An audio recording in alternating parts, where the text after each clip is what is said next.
Sejam todos muito bem-vindos. Estamos começando mais uma edição de Oeste Sem Filtro, programa que vai ao ar de segunda a sexta-feira, a partir das 5h45 da tarde. As principais notícias do dia são analisadas pelos nossos comentaristas. Aqui no estúdio, Augusto Nunes, Silvio Navarro, de São Paulo, Cristina Grêmio, de Curitiba e Ana Paula Henkel, de Los Angeles. Oeste Sem Filtro e todos os programas da Oeste voltaram a ser transmitidos pelo YouTube. Nós continuamos também na plataforma Rumble. Oeste Sem Filtro ainda está na rádio Estúdio 92.3 FM de Cascavel. Hoje é 15 de fevereiro de 2023. Confira os destaques desta quarta-feira. Fernando Haddad ouve afirmação constrangedora em evento do BTG Pactual. Logo depois da reeleição de Rodrigo Pacheco, Senado turbina valor da cota parlamentar. Ministério das Comunicações envia 1.000 chips de celular para a região sem cobertura de telefonia. Tem muito mais agora no Oeste Sem Filtro. A Procuradoria-Geral da República pediu ao ministro do STF, Alexandre de Moraes, a liberação de 12 manifestantes presos por suspeita de envolvimento nos atos de 8 de janeiro em Brasília. A manifestação da PGR ocorreu depois do pedido da defesa dos presos, que solicita a conversão das prisões preventivas em medidas cautelares, como, por exemplo, a proibição do uso de redes sociais. Os advogados alegam que os presos estavam em frente ao quartel-general do Exército e não participaram de atos de vandalismo e que algumas pessoas são idosas e possuem doenças crônicas. E para começar a nossa rodada de análises e comentários aqui no programa Oeste Sem Filtro, quero dar as boas-vindas a Cristina Grêmio. Boa noite, Cris. Oi, Paula. Boa noite para você, Ana Paula, Augusto, Silvio e para nossa audiência.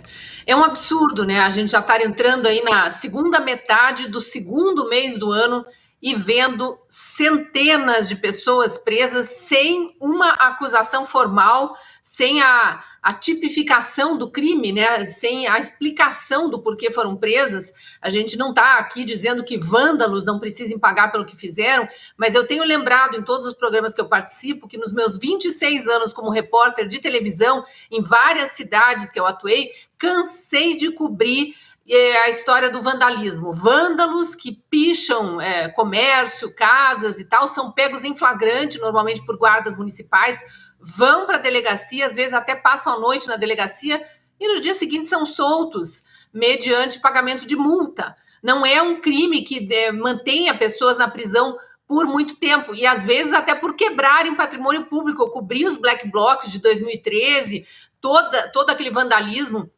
Aqui em Curitiba chegaram a destruir a prefeitura, fazer um trabalho, entre aspas, né, parecido com o que fizeram no Congresso Nacional agora em 8 de janeiro, na prefeitura de Curitiba. Quebraram também muitas estações tubo, que são as estações de ônibus aqui, são estruturas grandes. Fizeram isso por vários dias seguidos, ninguém ficou preso. Responderam, foram condenados a pagamento de serviços à comunidade, entrega de cestas básicas. Os juízes dão uma punição conforme o que está escrito no Código Penal. Não existia isso de ficar semanas preso e, escute, sem explicarem exatamente o que foi feito. E a gente sabe que muitos, a maioria, né, desses quase 1.000 presos que ainda estão na cadeia, não estavam sequer na esplanada dos ministérios, estavam em frente ao QG de Brasília. Então foi uma prisão tardia, não foi em flagrante, está tudo errado, a acusação está errada. E olha, eu não sou do meio jurídico, mas eu tenho ouvido tantos e tantos advogados, muitos deles, inclusive,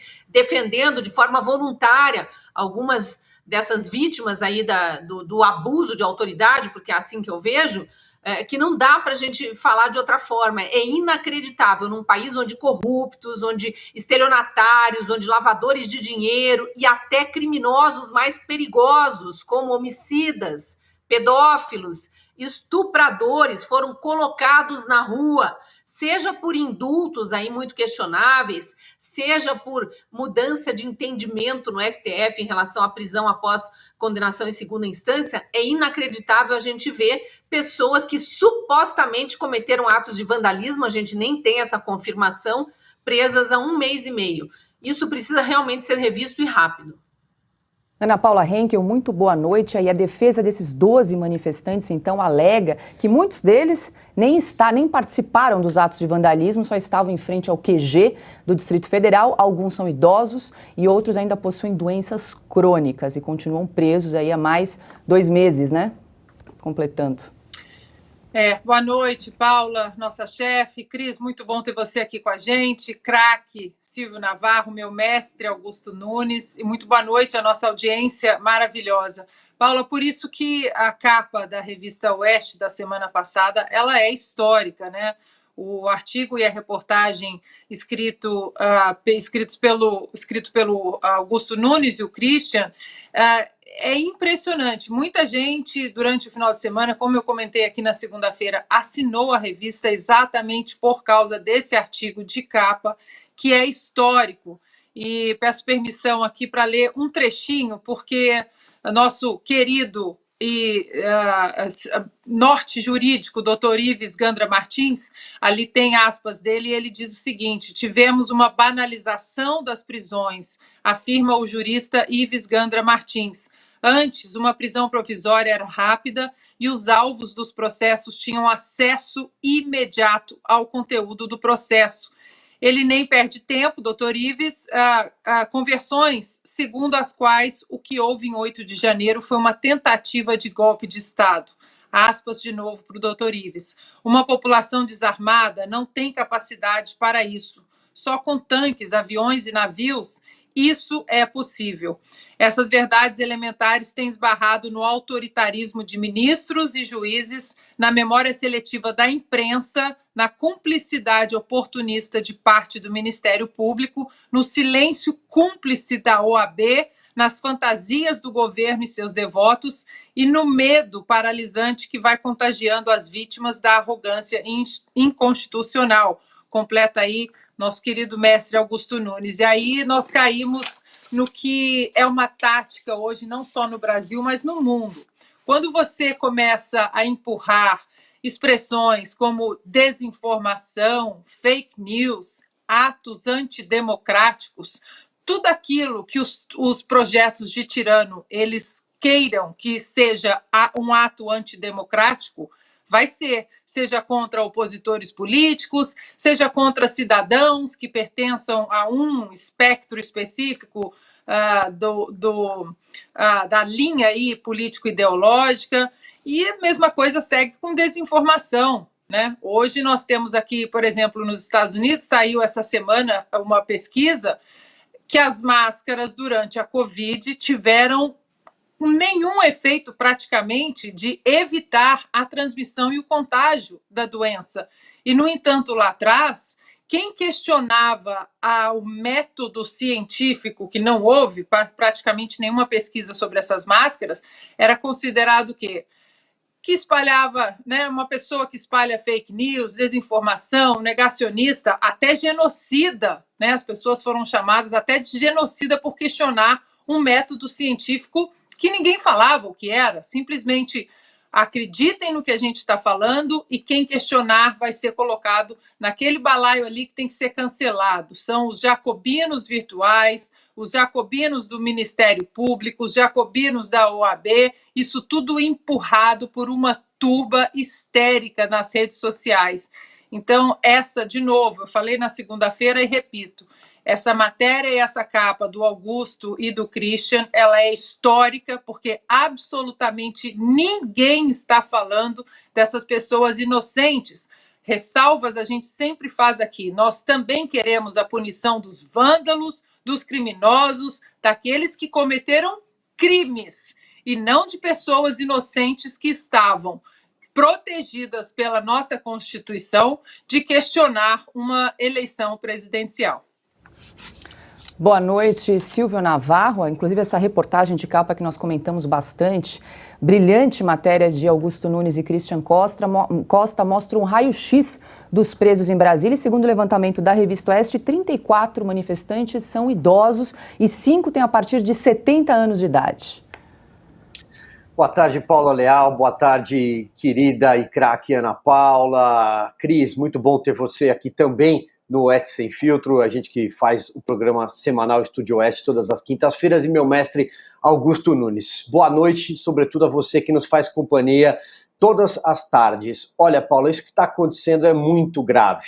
A capa, de fato, é histórica, assinada pelo Augusto, e o que chama a atenção é que numa democracia, veja bem, numa democracia, centenas de pessoas continuam jogadas em celas em Brasília, seja na Papuda, no caso de homens, seja na Colmeia, no caso de mulheres, muitas delas longe dos seus estados, ou a maioria longe dos seus estados, portanto privadas até do contato nas visitas de informações dos seus familiares, e eles têm filhos, alguns têm netos, como você bem lembrou, porque são idosos. Os advogados enfrentam verdadeiros processos kafkianos, não sabem quais são as acusações, não conseguem ter acesso aos autos e têm dificuldade com a defesa. Muitos deles, pro bono, estão lá de graça porque estão escandalizados com essa situação que está acontecendo numa democracia que nós estamos vendo. Paula, no país dos saidões, das saidinhas, vamos ter mais uma agora, de carnaval, só observar o que vai acontecer depois. No país em que Sérgio Cabral, condenado a 400 anos de prisão, pode estar na praia nesse momento, é inadmissível que essas pessoas continuem presas numa espécie de segredo de justiça, porque, afinal de contas, a Ana Paula muito bem lembrou, é claro que a gente defende que quem cometeu o ato de vandalismo, e vamos repisar essa tecla sempre, seja punido com rigor, a letra dura da lei. Mas muitas dessas pessoas não sabem como foram parar nessas celas. E eu quero dar um exemplo. Nossa produção vai colocar na tela uma imagem de uma cabeleireira, o nome dela é Darisa Maia, ela também trabalha como bombeira voluntária na cidade de Joinville. O marido dela, esse que aparece aí, chama-se Rodrigo, e ele foi procurar a deputada federal Júlia Zanata. Ela é de Santa Catarina. Por quê? Ele foi lá contar a história da mulher. A mulher embarcou, de fato, num ônibus para Brasília. Ela queria participar dos protestos pacificamente, como ela é acostumada a vestir as cores da seleção brasileira, ou era acostumada, porque isso já não é mais permitido no Brasil, e protestar e gritar na rua aquilo que ela quisesse, desde que democraticamente. Afinal de contas, até um fora Lula, fora Bolsonaro, fora Temer, fora Dilma, não era algo proibido até então. Pois bem, ela foi a Brasília e chegou à noite, portanto, depois dos episódios de vandalismo, depois da depredação do patrimônio privado, público e do que mais a gente assistiu. E o que aconteceu? Ela é um daqueles casos de pessoas que foram colocadas em ônibus, achando que estavam sendo levadas para uma rodoviária ou para algum outro ponto, para que não permanecessem em acampamentos ou mesmo ali na esplanada dos ministérios, e foi parar na cadeia. Ela tem 2 filhos pequenos, não vou citar os nomes aqui, alguns até fazem parte aí das postagens do fio que a deputada colocou. E, para finalizar, Paula, eu digo mais, é só um caso. São vários casos que a nossa reportagem acompanhou, não só essa de capa, como no nosso site temos registrado diariamente de pessoas que estão trancafiadas e os seus advogados procuram a nossa reportagem. Por exemplo, a nossa repórter Ruth Moraes já produziu outros textos porque querem simplesmente dizer: eu preciso de uma resposta, porque a minha cliente ainda está presa. Boa noite, Augusto Nunes. Sobre esse assunto, também gostaria de aproveitar para citar um trechinho de um artigo do brilhante jurista Ives Gandra Martins, que escreveu a respeito também, uma análise dele sobre os atos de 8 de janeiro. Ele diz o seguinte: gente desarmada é incapaz de dar um golpe de Estado, razão pela qual chamar de golpista, o movimento, parece-me mais um exagero ideológico que o retrato da realidade, visto que bastou algumas centenas de soldados sem nenhum derramamento de sangue para encerrarem o decantado golpe, entre aspas, né? Perfeito.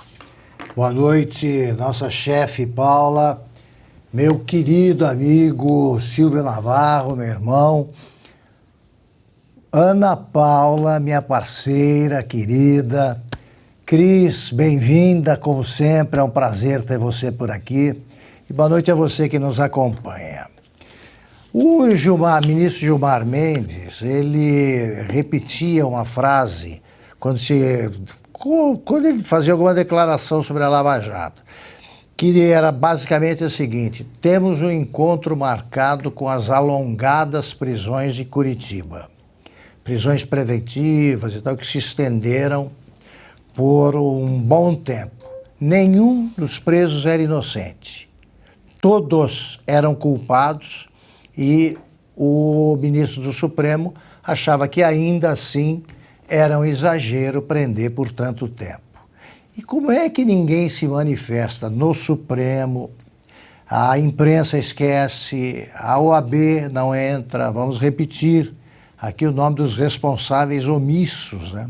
Ninguém se manifesta com a prisão alongadíssima de inocentes. É o maior erro judicial em volume de injustiçados da história.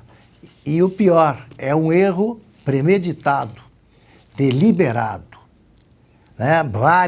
É o caso dessa moça que nós vimos agora há pouco aí na tela. Ela foi induzida em erro, ela foi vítima de um ardil que foi usado com centenas. Olha, entra aqui no ônibus que vocês vão para outro lugar, vão ficar alojados em tal lugar. Eles levaram para a cadeia e lá permanecem. Não há nada pior que a incerteza quanto ao amanhã, não existe horizonte. E as coisas se arrastam. Veja bem, a PGR pediu a libertação de 12, entre mais de 900. Meu Deus, só o ônus da prova cabe à acusação, até segunda ordem. Quem tem de provar que eles participaram de depredações, os presos, e devem ser punidos, os vândalos, é a acusação. É o ministro Alexandre de Moraes, no caso, que tem de provar. Agora, a gente revê os vídeos em que dezenas de manifestantes dizem não quebra, não quebra. Outros casos, dezenas também, centenas, eu acredito, são pessoas que não participaram, não saíram do acampamento, continuaram no acampamento, desde a chegada até o momento da prisão. Então eles têm de identificar rapidamente os culpados e soltar todo mundo. Todo mundo, a imensa maioria é formada por inocentes.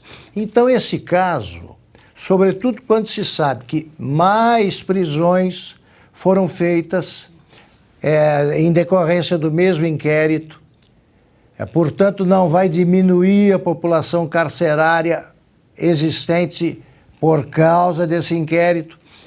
Isso aí é perversidade, não tem outra palavra. E nenhum magistrado pode ser perverso.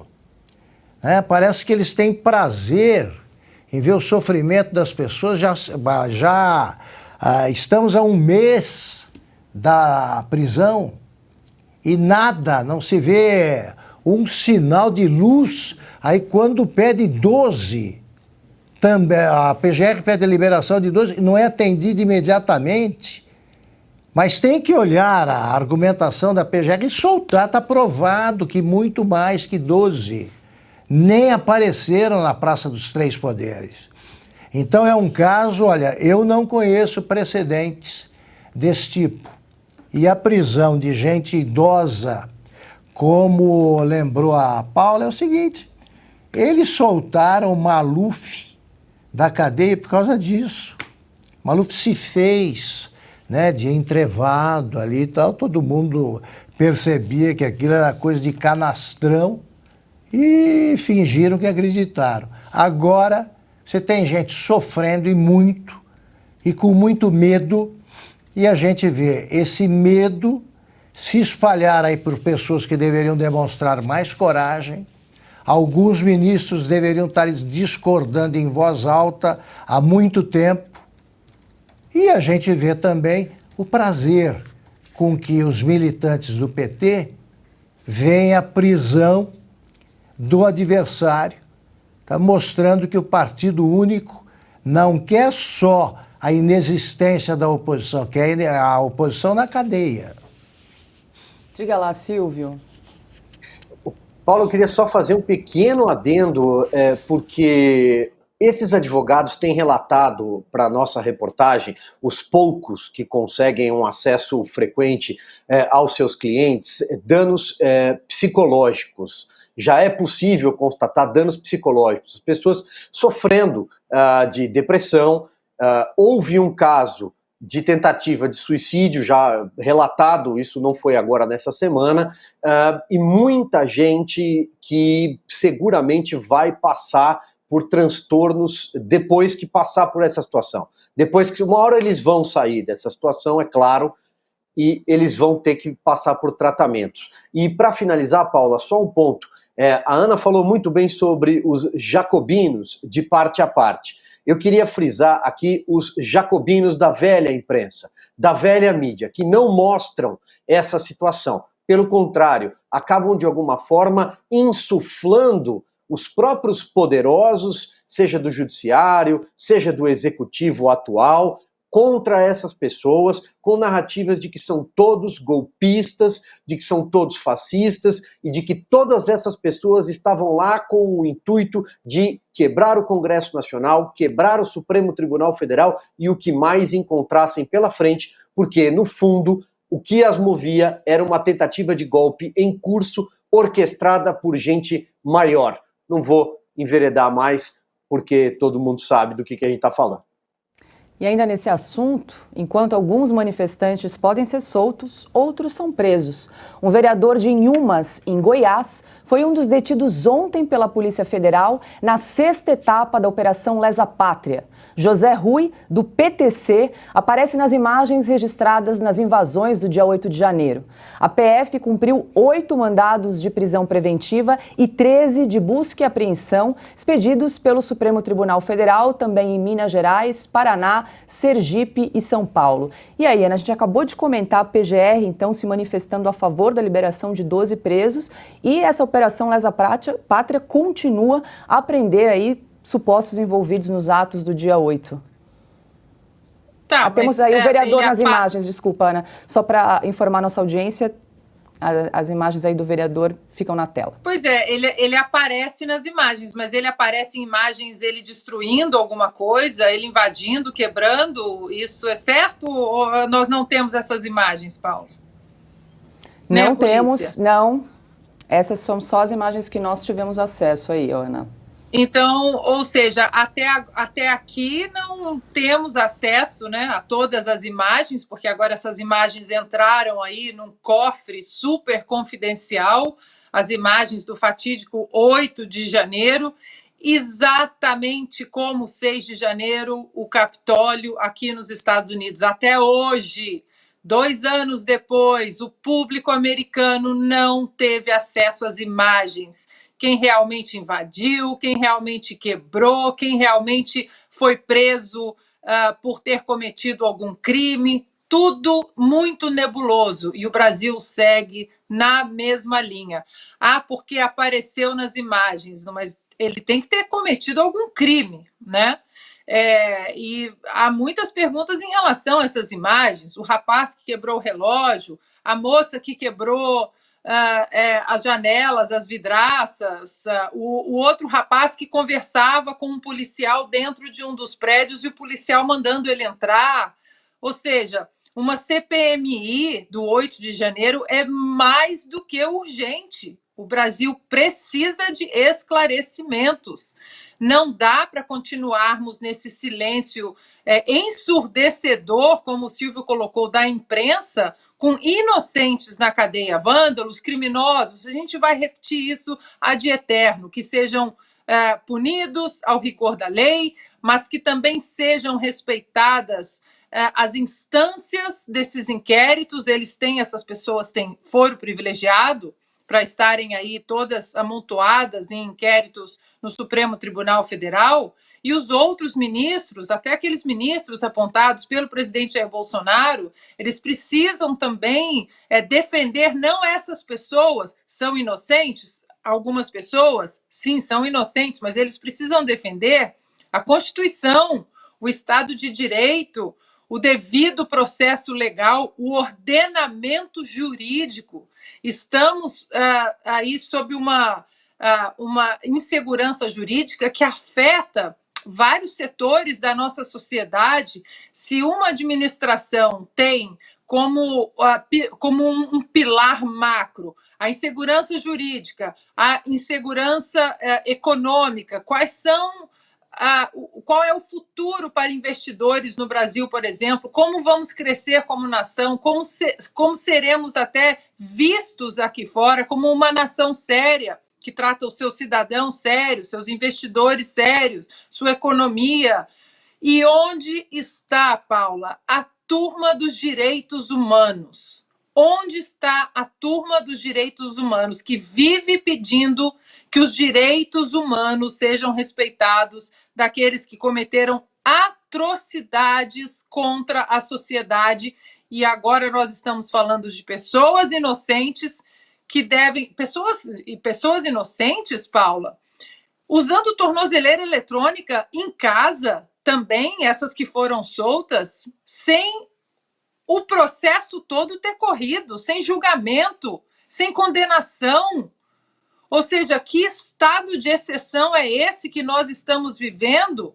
E todos continuarão calados porque é a turma que pertence ao mesmo espectro político do presidente Bolsonaro. E nós sabemos que durante 4 anos eles demonizaram e desumanizaram o presidente Bolsonaro para que qualquer atrocidade cometida contra ele, contra seus apoiadores, fosse, de uma certa forma, empacotada, né, num pacote bonito de legitimidade. Não, tudo bem, para salvar a democracia, não tem problema matar exatamente a democracia. Pois é, Cris, como bem lembrou a Ana, o governo federal impôs sigilo na íntegra das imagens do dia 8 de janeiro, que complicou muito aí a vida dos advogados de defesa de todas essas pessoas envolvidas nos atos aí do dia 8, né? Mas não são provas ou da inocência ou da culpa. Não tem como não usar. Isso aí, se você pode enxergar ali quem está quebrando, ou quem está gritando não quebra. Você pode também ver pessoas que não estão fazendo nada. Não dá para entender esse sigilo. Não dá para entender. Não, e esse pedido de sigilo, até onde eu saiba, feito pelo governo, para mim, compromete a imparcialidade da investigação, a imparcialidade da justiça. Porque realmente, se são as provas, se as imagens são as provas de quem efetivamente invadiu os prédios públicos e depredou os prédios públicos, porque teve gente que não invadiu.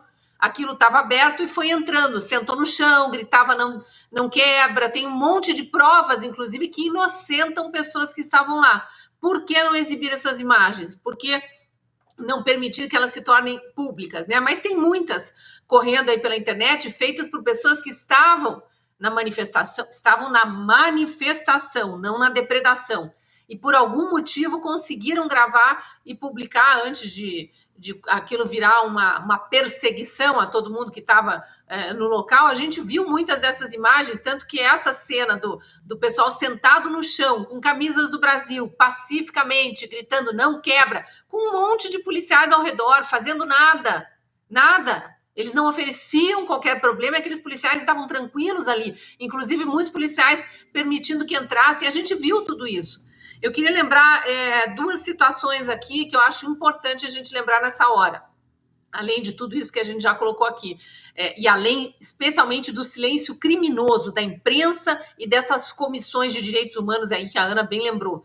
É importante a gente lembrar que os guerrilheiros da década de 60 e 70, bandidos, assaltantes de banco como a Dilma, sequestradores de embaixador americano, como o Gabeira, que sequestraram o embaixador americano para trocar por presos políticos, como, por exemplo, o José Dirceu.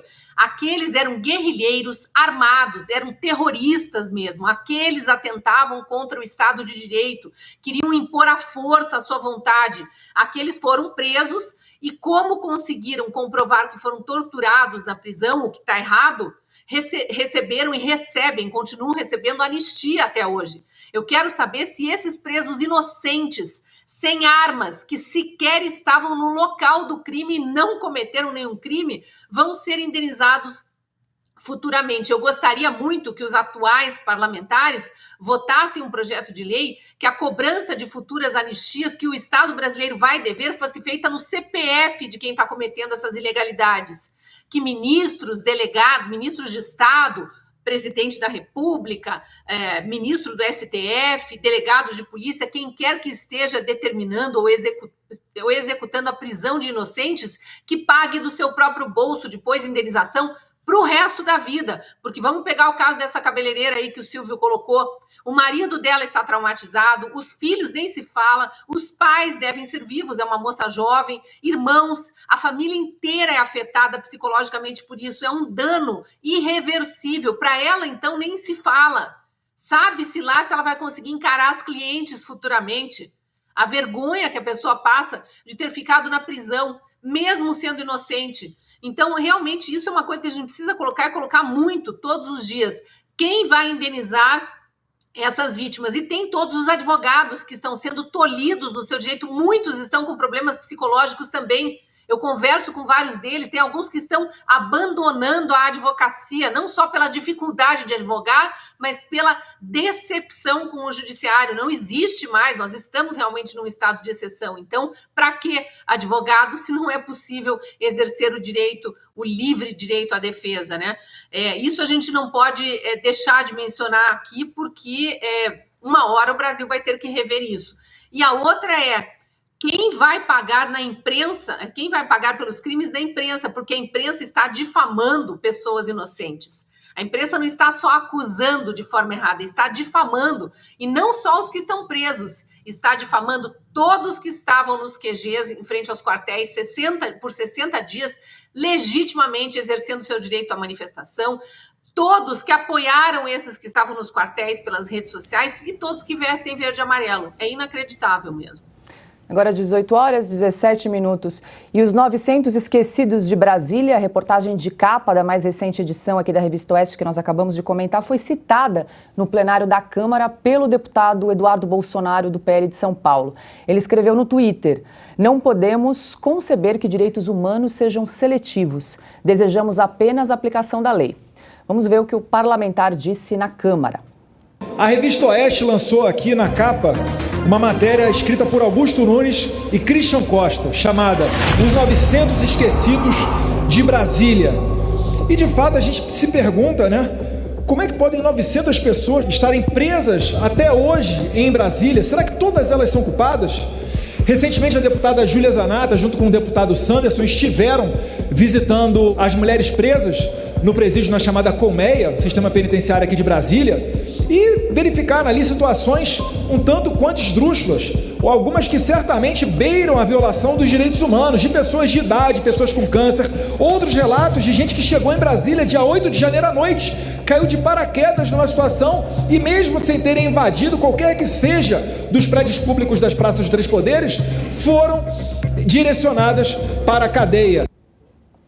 Antes de jogar para o Silvio, eu quero convidar você que está nos acompanhando, a gente está comentando bastante a respeito dessa reportagem de capa, assinada pelo Augusto Nunes e pelo Christian Costa, assinar também a Revista Oeste, você que gosta do nosso conteúdo aqui da Revista Oeste. É muito simples, é só entrar no site revistaoeste.com/assine, ou então é só apontar a câmera do seu celular para esse QR Code do ladinho aqui que está aparecendo na sua tela. É um passo a passo muito simples, muito rápido, para você também se tornar um assinante e poder ler conteúdos exclusivos exclusivos que você só encontra aqui na Revista Oeste. Lembrando que a gente não aceita financiamento público, não aceita publicidade estatal, por isso é o valor da sua assinatura que financia projetos aqui como o Oeste Sem Filtro, Estúdio Oeste, Oestecast, As Liberais e todo o nosso time de jornalistas independentes. Então, se você quer ler essa reportagem de capa e todos os demais artigos que já estão disponíveis no site da Revista Oeste, é muito simples seguir esse passo a passo para você também se tornar um assinante. Diga lá, Silvio.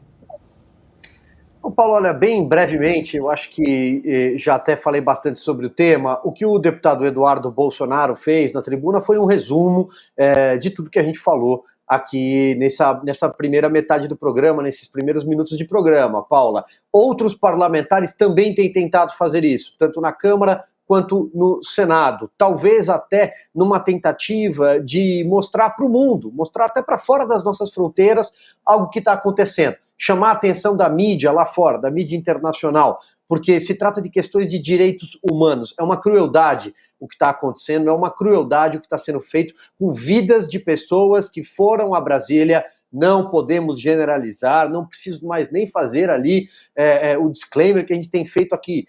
Claro que tem gente que estava lá mal intencionada e vai pagar pelo que fez, deve pagar pela depredação, mas muita gente que foi para lá porque acreditava que a Constituição lhe garantia o livre direito de manifestação política contra qualquer governo, porque assim acontece desde a redemocratização. Essas pessoas estavam movidas por esse sentimento. É uma crueldade, Paula, eu acho que é isso.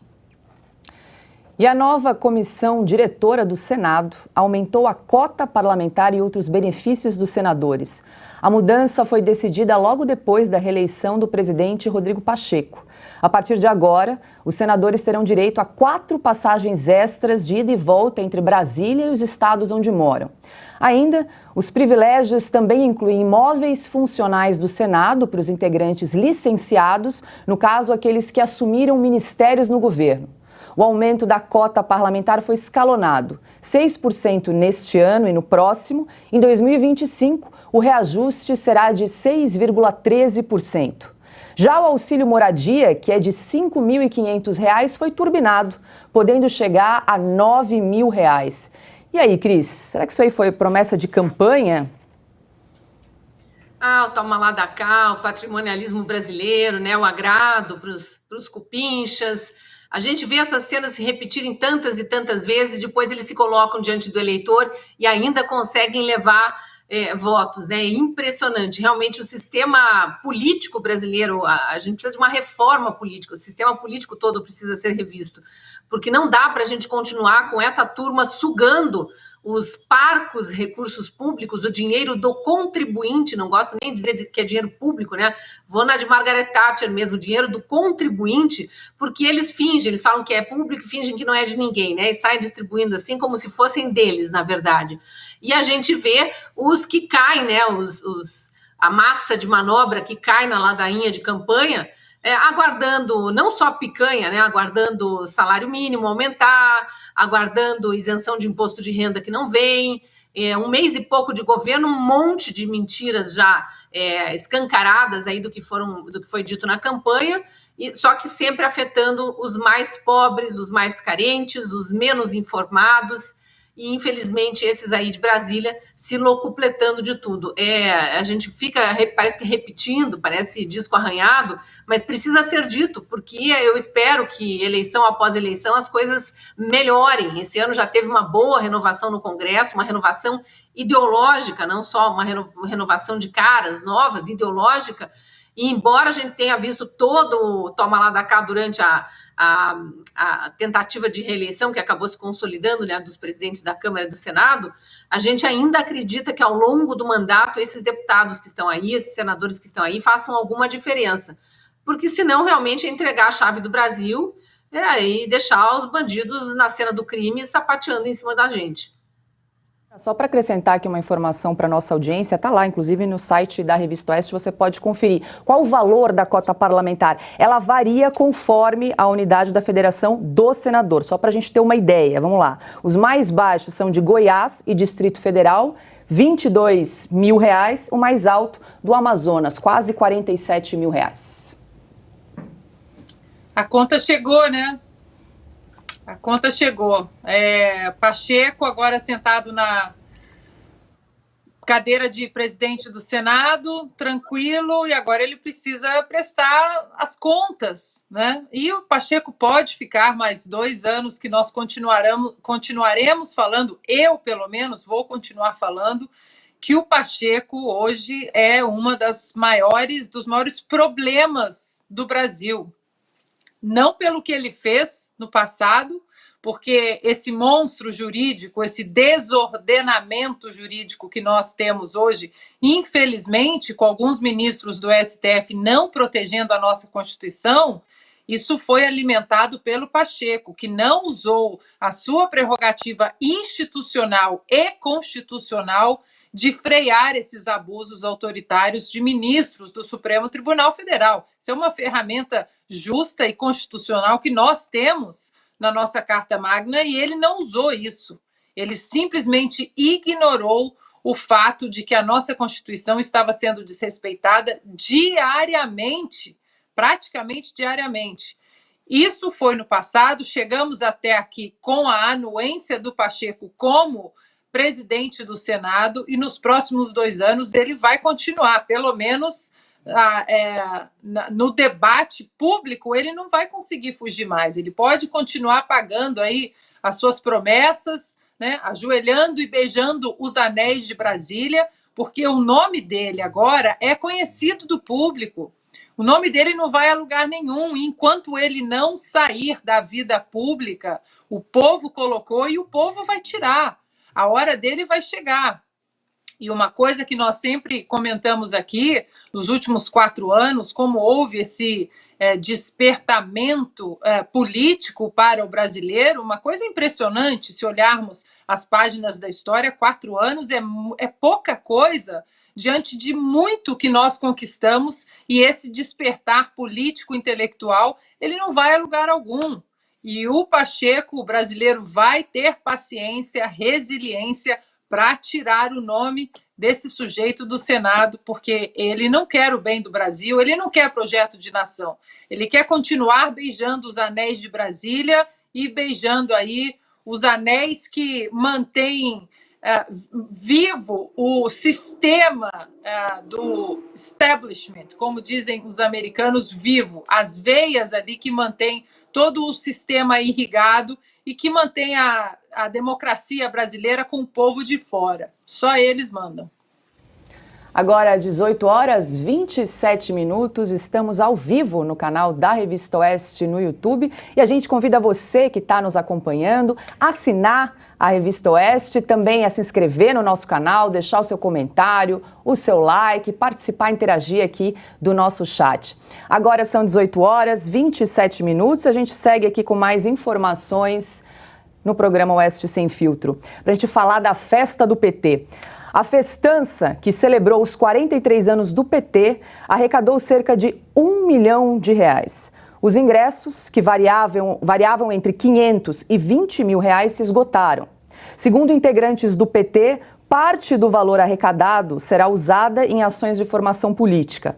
Outra parte será destinada à quitação das despesas restantes da campanha eleitoral e também a investimentos na comunicação do partido. E aí, Silvio Navarro, ontem a gente comentou bastante a respeito desse evento. Houve aí homenagem ao José Dirceu, a ausência da Janja, afagos aí a presidente do PT, Gleisi Hoffmann, e agora arrecadação aí milionária. Pois é, essas imagens, né, Paulo, e a gente comentou sobre isso, foi da festa da revanche, né, foi o palanque do Lula antes dele viajar para o Nordeste. Ele discursou, falamos sobre isso ontem. Esse valor de R$1 milhão é a arrecadação com um jantar, né, onde seguramente teve picanha. Para aquele pessoal que pagou até R$20 mil, teve picanha, não tenha dúvida. Tem até o cardápio na nota que disponibilizamos no site da Revista Oeste. Agora, Paula, veja só, foi uma festa sem o Lula, portanto, uma festa, segundo relatos, uma festa um tanto quanto down, porque estava lá o Fernando Haddad, o Paulo Pimenta, o Luiz Marinho, e o pessoal que pagou, no final das contas, queria mesmo era ver o Lula, tirar uma foto com o Lula, para depois levar, né? e não conseguiu. Agora, o destino do dinheiro, né? R$1 milhão, pagar dívidas de campanhas passadas.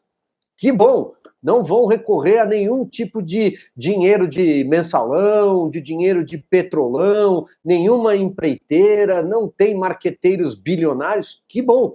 Fizeram aí entre eles esse dízimo, porque é disso que se trata, né? Eles voltaram a ter cargos na máquina pública. E todo mundo sabe que, historicamente, isso constava em estatuto do PT. Se você é funcionário público e é filiado ao PT, você tem que deixar uma parte do salário para o partido.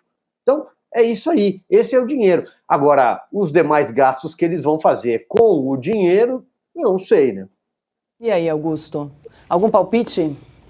O Silvio, o palpite eu não ouso dizer o que o PT vai fazer com o dinheiro, porque eles são de uma criatividade impressionante. Agora, o que o Silvio diz é perfeito. Eles legalizaram a rachadinha. Legalizaram. Quem consegue emprego, quem é militante do PT e consegue emprego, o que significa? Todos. Todos. Eu repito, é o programa social mais bem sucedido da história. É o desemprego zero para a companheirada. Não conheço petista desempregado com o PT no governo. Aí você tem de pagar quanto? 30% ou 20%, Silvio, do que você ganha no emprego.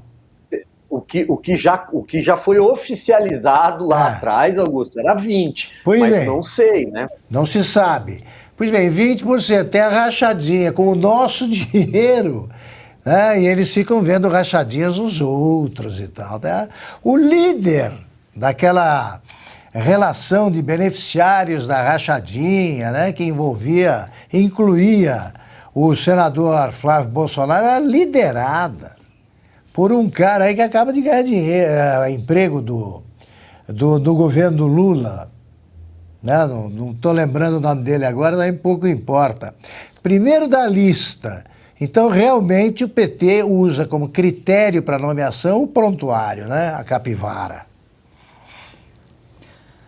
E o presidente nacional do PL, Valdemar Costa Neto, confirmou que a ex-primeira-dama Michele Bolsonaro será presidente nacional do PL Mulher. Costa Neto disse que uma das atribuições dela será viajar o Brasil para promover reuniões e atrair mais filiadas ao partido. A antecessora de Michele Bolsonaro, a deputada federal Soraya Santos, disse que as mulheres brasileiras veem na ex-primeira-dama uma referência. E aí, Cris, o que achou aí dessa nomeação, dessa indicação de Michele Bolsonaro para ser a presidente nacional do PL Mulher?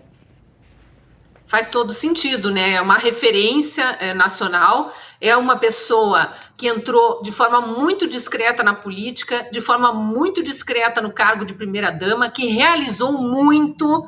Vamos lembrar aqui o trabalho feito pelos surdos, pela inclusão, né? Falam tanto de inclusão de minorias. No dia da posse do presidente Bolsonaro, quem que chamou a atenção? E de uma maneira muito discreta, muito elegante, sem querer roubar a cena, mas quem chamou a atenção e estava depois na capa de todos os jornais, até dessa imprensa militante aí?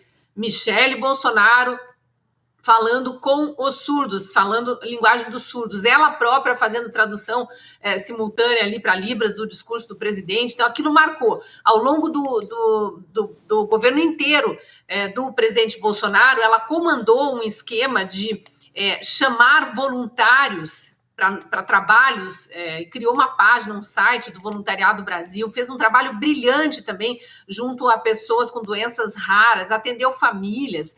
Então essa, para mim, sim, é a figura de uma primeira-dama que merece ser reverenciada no cargo, que não está buscando aparecer em fotografia o tempo todo, pelo contrário, ela estava sempre muito distante dos eventos do marido, ela estava sempre muito presente nos eventos da área que ela cuidava, e agora ela tem sim uma liderança, e tem uma liderança junto ao público feminino, obviamente. Basta ver a interação que ela ainda tem nas redes sociais, estando já afastada do cargo de primeira-dama, inclusive de todo o trabalho que ela executou junto a voluntários, a doentes raros, famílias de doentes raros e aos surdos com muita intensidade.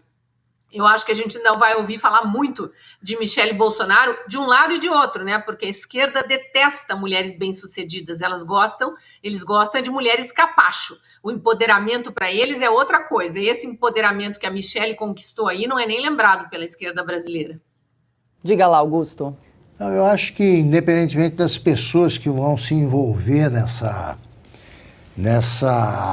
nesse prosseguimento, né, da campanha da luta contra o PT, né, que vão se opor aí ao que o PT vai fazer de bobagem, que é uma grandeza. Eu acho que deviam pensar, né, uma observação só que eu faço. Também acho que a Michele Bolsonaro, se quiser, poderá fazer terá uma boa trajetória política, mas precisa ver bem o partido. Eu quero ver como é que vai ficar a cara do PL.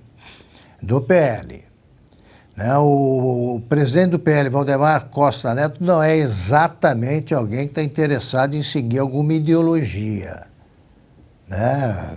Ele não será, eu acho, o representante da direita democrática. Eu continuo achando que existe um espaço para a consolidação de um partido de direita democrática e parecido com o Partido Republicano americano e com a direita de outros países, porque por enquanto não existe. De novo, os partidos cometem o erro de se fixarem em pessoas. Está na hora de a gente agir com base em programas. Nesta eleição, pela primeira vez, a direita, boa parte da direita, a maior parte, eu diria, mostrou o rosto, e esse rosto é moderno, é bom. Eu não me confundiria com o Valdemar Costa Neto, se eu fosse político. É só uma observação, né? Porque o Valdemar Costa Neto, ele tem ideias que não são, digamos, brilhantes, né? Foi ele quem teve a ideia de levar para o camarote do presidente da República, quando era o Itamar Franco, naquele carnaval célebre, na Sapucaí, a primeira-dama por uma noite, né? E aí nós vimos a primeira-dama por uma noite sem calcinha, e essa que foi a notícia no mundo. E os jornais tiveram de também rebolar na criatividade para dar aquela foto e aquela manchete. Me lembro porque eu estava na 0 Hora e tive de decidir a distância. O Valdemar teve a ideia, passou, sorriu para o presidente estava solteiro, um dos ministros disse que iria para a avenida pegar mulher, expressão pouco elegante, e de repente os editores da primeira página tiveram de dar essa notícia. Qualquer hora eu conto aí como é que foi a coisa pelo mundo, aí é engraçadíssimo, porque imagine, primeira vez na história, surgiu da ideia inicial do Valdemar. Você vê, tem que noticiar e dar uma foto, noticiar que o presidente da República de um país apareceu do lado de uma mulher sem calcinha e aparecendo o que os bicheiros que controlam o samba no Rio, que são muito criativos também, chamavam de genitália feminina, né? Para proibir. A Ana estava aqui concordando. Ana, quer comentar? Eu chamei o Augusto para mostrar que não é só mulher que comenta esse assunto aí da Michele Bolsonaro. Caímos, perdemos a Ana. Cris, voltou, diga lá, Ana. Até porque vai ter um lado interessante que as mulheres vão poder comentar, que é o lado da moda, né? Esse lado vai ser bem interessante. Uma elegante, discreta, e a outra ali tentando aparecer, vestida com capa de chuva. Esse lado deixa pra gente. Mas eu queria tocar nesse ponto que o Augusto disse sobre os partidos no Brasil e essa direita no Brasil também. É muito importante isso que o Augusto trouxe, até para um debate futuro, até de uma reforma política. O deputado Luiz Felipe de Orleans e Bragança, por exemplo, defende a legitimidade das candidaturas independentes, sem partido, e a gente precisa discutir isso no Brasil, porque o que de fato precisa ganhar o eleitor são ideias, e não nomes, e não partidos, né? E não, se uma pessoa, por exemplo, não tem partido e quer sair como um candidato independente e ele conseguir doações para alavancar essa candidatura, ora, que assim seja, né?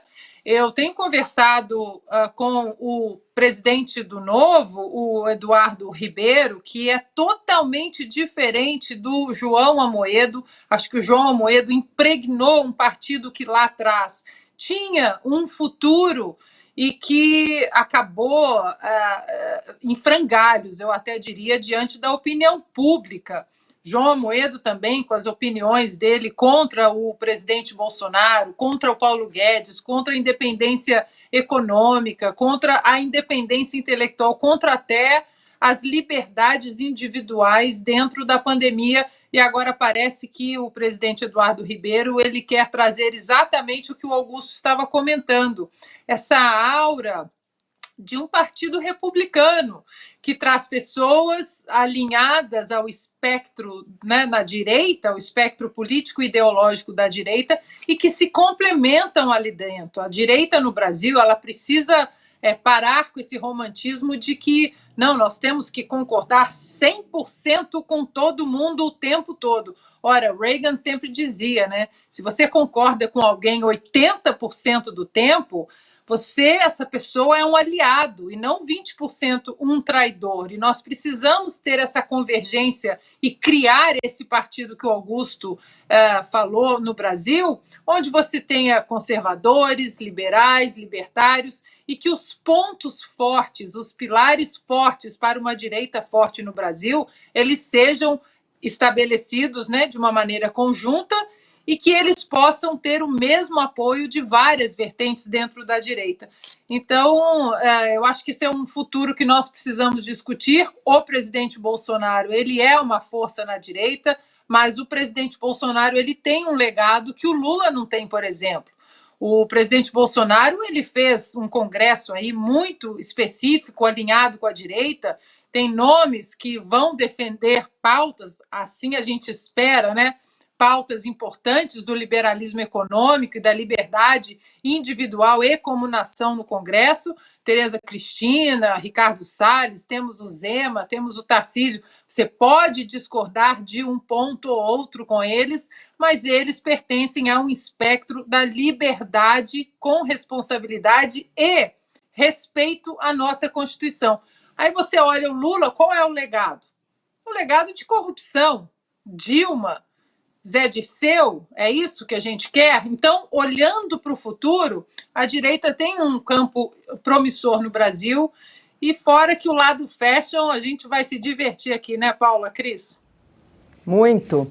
Antes de jogar para o Silvio, eu quero só registrar que mais de 52 mil pessoas nos acompanham ao vivo. Muito obrigada pela sua audiência. E a gente pede a você que está nos acompanhando para se inscrever no nosso canal, deixar o seu comentário, o seu like e participar do chat. Lembrando que nós estamos pela plataforma do YouTube e também pelo Rumble. Diga lá, Silvio. Bem rapidamente, Paula, porque eu adoro quando o Augusto traz essas pitadas históricas. Esse episódio de 1994 do Carnaval tem um aspecto bem interessante, porque naquela época o Valdemar Costa Neto vivia talvez a plenitude, ali, uma enorme desenvoltura política, e ele era apelidado de Poi em Mogi das Cruzes, que é a base eleitoral, ele que seguiu os passos do pai dele na política, e acostumava a andar, né? Ele era acostumado a andar com modelos bonitas, com carros de luxo, frequentar à noite, e nessa ocasião, no Rio de Janeiro, a Lilian Ramos a modelo tinha acabado de desfilar na Viradouro, que era a escola do Joãozinho 30, e o Valdemar soube que o presidente Itamar Franco tinha ficado encantado. E, naquele momento, ele estava precisando abrir algumas portas com o Palácio do Planalto. Então, foi por isso que ele levou a Lilian Ramos até o Itamar. O episódio pegou tão mal, chegou-se a discutir até no Congresso Nacional uma possibilidade de impeachment do Itamar, que evidentemente não avançou, e o Valdemar acabou com as portas fechadas naquele finzinho de governo. Essas pitadas históricas aqui são ótimas Boa, no programa. Silvia. Boa. Agora, 18 horas e 44 minutos. O plenário do Tribunal Superior Eleitoral rejeitou ontem, por unanimidade, um recurso dos advogados de Jair Bolsonaro solicitando que fosse excluída das provas reunidas pela Polícia Federal a minuta encontrada na casa do ex-ministro da Justiça, Anderson Torres. O documento propunha a instauração de um estado de defesa. Nessa ação proposta pelo PDT, ele é acusado de abuso de poder político e uso indevido dos meios de comunicação durante reunião com embaixadores em julho passado. A defesa de Bolsonaro alega que o documento é apócrifo, não foi encontrado com o ex-presidente e que não há elementos que provem que ele participou da sua elaboração. E aí, Ana, lembrando que essa ação do PDT é uma delas, né, que pode levar à inelegibilidade do ex-presidente Jair Bolsonaro. E segue o copiar e colar do manual da esquerda americana, né? Vão fazer de tudo para tirar o presidente Bolsonaro do caminho, para tirar qualquer liderança ou legado que estávamos comentando aqui, que porventura possa incomodar esse projeto de poder. E nós sabemos muito bem que essa é uma das peças aí desse manual. Vão inventar muitas coisas também para colocar na conta do presidente Bolsonaro, né? Muita gente falando, eu estava vendo uma emissora grande até ontem, até pelo nosso papel de ter que assistir muitas coisas, e 2 apresentadores comentando os crimes do presidente Jair Bolsonaro. Os crimes, não era investigações, era os crimes do presidente Bolsonaro em relação ao 8 de janeiro, que o presidente Bolsonaro havia instigado o 8 de janeiro, que o presidente Bolsonaro, se voltasse ao Brasil, ele poderia até ser preso.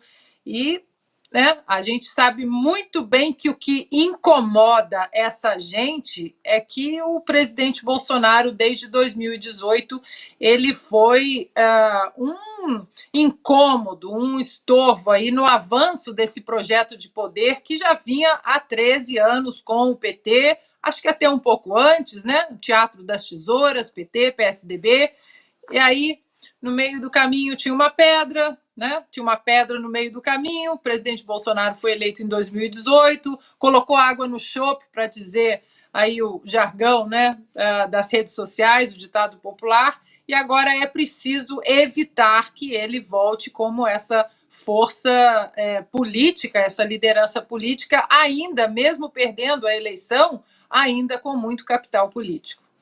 E aí, Cris? Olha, eu acho que vale lembrar que essa minuta em cima da qual a imprensa faz tanto alarde, né, as manchetes com a palavra golpismo, a minuta do golpe, a minuta disso, a minuta daquilo, segundo disse o próprio ex-ministro Anderson Torres, ex-secretário de Segurança do Distrito Federal, para a polícia em seu depoimento, era um estudo acerca de um artigo constitucional. Estava-se ali vendo o que era possível fazer em relação ao estado de defesa. Então, qualquer autoridade, qualquer professor de direito que resolva estudar a Constituição e dar a sua interpretação para determinados artigos e largue o papel num canto do seu home office, por acaso tem a casa invadida por policiais e isso seja levado, vai ser acusado de golpismo, de estar planejando um golpe. É inacreditável. Eu puxei aqui, enquanto vocês falavam, algumas manchetes da imprensa para relembrar exatamente o artigo da minuta que estava sendo estudado, segundo o Anderson Torres, e as manchetes são: veja a minuta, um ou outro diz veja a minuta do decreto encontrada na casa de Torres, mas é a minuta que previa golpe. Confira a minuta golpista, golpismo de Anderson Torres, minuta golpista na casa de ex-ministro. Anderson Torres deve responder por novos crimes por minuta golpista. Então, eles ficam tentando imputar o crime antes de qualquer julgamento, muito antes de qualquer trânsito em julgado, e aí passam isso para a mídia internacional, que depois participa desses debates absurdos aí que a Ana estava mencionando, manipulam a opinião pública, obviamente, para tentar que mais idiotas úteis entrem para a massa de manobra e saiam repetindo essas manchetes aí, e já se criminaliza por algo que não é crime. De novo, não é crime dar opinião, não é crime se manifestar, não é crime entrar em prédio público e não fazer nada, não é crime estar em Brasília, não é crime estar em frente ao QG de Brasília, não é crime ter em sua casa um estudo acerca de um artigo da Constituição, nem mesmo em se tratando de uma autoridade da área de segurança pública. Crime é efetivamente golpear a República. Para mim, golpeia-se a República abolindo o Estado de Direito, por exemplo, que vem sendo feito de cima para baixo, do próprio judiciário em relação a cidadãos comuns, pessoas que estão aí censuradas, presas, sem passaporte, sem acesso a contas bancárias, vários empresários sem poder pagar seus funcionários, tocar suas empresas, uma tentativa de asfixia financeira de pessoas que são apenas adversárias no campo das ideias. A gente precisa deixar isso em todas as letras para que não fiquem repetindo que a pessoa é criminosa quando ela sequer foi acusada formalmente, muito menos julgada e condenada. A gente vê que exatamente mais uma tentativa desse governo que voltou à cena do crime, né? Essa quadrilha que estava louca para voltar às suas práticas antigas, tentando agora impedir que qualquer adversário no futuro venha se apresentar para uma candidatura. Eles querem monopólio do poder. E aí, Augusto, o TSE então decidiu que a minuta encontrada na casa do ex-ministro da Justiça, Anderson Torres, pode ser usada então como meio de prova na investigação contra o ex-presidente Jair Bolsonaro. Bom, não há nenhuma dúvida de que eles vão fazer o possível, recorrer a qualquer tipo de documento, alegação, para punir o presidente Bolsonaro e impedir o Bolsonaro de prosseguir a vida política. Isso aí está na cara.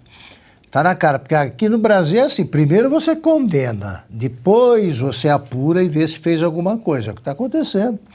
Ele já foi condenado pelo Supremo. E agora, da mesma forma que o Lula já tinha sido absolvido, depois eles arrumaram um jeito de justificar, entre aspas, aí, esse absurdo. Agora, houve uma tentativa de golpe, então que fique registrada aí nos almanaques, pelo menos, que foi a primeira, como lembrou o doutor Ives Gandra, foi a primeira tentativa de golpe de Estado feita por civis desarmados. Pronto, se foi isso, então tá, inventamos outro tipo de golpe.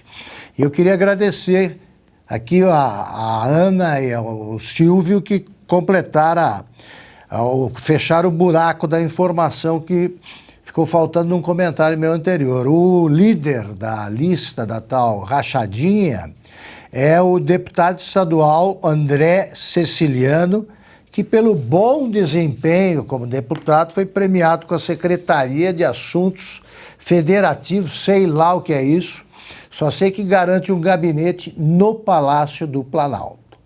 Então a volta à cena do crime também traz alguns companheiros que cometeram o crime em outros lugares, mas estão conhecendo também o local do crime maior, né? Agora, 18 horas e 52 minutos, a gente vai seguir para um assunto que até parece piada. O Ministério das Comunicações mandou 1.000 chips de celular para as operações humanitárias na terra Yanomami, em Roraima. Um detalhe, a área que fica a 230 quilômetros de Boa Vista não tem cobertura de telefonia celular. A única forma de conexão por lá é via satélite. E aí, Silvio, o que você achou da providência tomada aí pelo ministro Juscelino Filho, aquele que mandou asfaltar a estrada em frente ao aeroporto da família? Vou dizer o quê, né, Paula? Veja, não podia ser ministro, começa por aí a notícia, né? Ele, em 40 dias, aliás, menos, porque isso já surgiu logo em janeiro, ele tá ali no mesmo bonde da Daniela do Vaguinho, né? Aliás, eles são do mesmo partido, União Brasil. Veja, ele já deveria ter deixado o cargo quando se descobriu que usou dinheiro público para fazer estradas ali perto de propriedades da família dele. Já devia começar por aí, volte para a Câmara dos Deputados, onde deveria enfrentar um processo até no limite, cassação, mas, enfim, um processo de quebra de decoro parlamentar na Câmara dos Deputados. Ele tem mandato, assim como a senhora Daniela do Vaguinho. Pois bem, começa por aí. Depois, é aquela velha história. Ele precisa fazer alguma coisa, porque ele não sabe por que ele está nesse cargo, né? Não sabe qual é a função, não sabe quais as atribuições dessa cadeira, não sabe quais são os verdadeiros interesses até do próprio governo nessa pasta, porque ele não é ligado ao Lula, ele não é ligado à Casa Civil. Não, ele está lá ocupando uma cota do partido, do União Brasil. É disso que se trata. Então, ele resolve tentar pegar carona nessas manchetes da mídia, diz, olha, bom, agora o tema é o quê? Yanomami, vamos mandar chips para lá. Ainda bem que ele não mandou aparelhos de celular também, ainda bem que ele não mandou construir uma antena de última hora lá, na hora. Veja bem, é isso, Paulo, é uma piada, acho que é o que você bem falou. Se o Brasil fosse um país sério, ele já não seria mais ministro já há umas 2 semanas. Ô Silvio, nem dá ideia dessa antena, vai que alguém ouve. Preocupante, hein? Diga lá, Ana. O que o Silvio disse, finalizou. Qualquer outro governo sério, esse senhor não estaria mais no cargo. E se fosse no governo do presidente Bolsonaro, a imprensa em peso estaria fazendo coro para ele renunciar.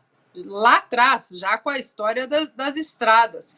E agora dá essa canelada, como a gente diz lá em Minas. Que isso? Esse governo ele pode ter tudo, mas o lado técnico, essa é a palavra, que o governo do presidente Jair Bolsonaro tinha, isso aí eles vão ficar sonhando, Paulo. Eles podem falar o que falar, adjetivar a administração do presidente Jair Bolsonaro como eles bem entenderem, empurrarem.